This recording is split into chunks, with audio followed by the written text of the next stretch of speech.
বাসাটায় আমি আজকের 15 বছর ধরে ভাড়া থাকি। আমি যখন প্রথম ভাড়া নিয়েছি তখন এই সিঁড়ি থেকে এক ধাক্কায় উঠে গেছি উপরে। এখন 4-5টা জিরানি দিয়ে এরপর ওঠে পড়ি, শ্বাস বন্ধ হয়ে যায়। মানুষের শক্তি, তেজ, ক্ষমতা ধীরে ধীরে আলাই লইয়া যায়, বুঝছেন?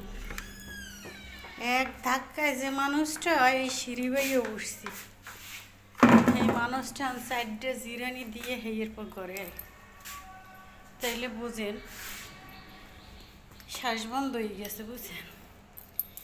পৃথিবীতে শক্তি থাকতে মানুষের সাথে অহংকার, জুলুম, জালিয়াতি এগুলো করবেন না। কারণ শক্তি মানুষের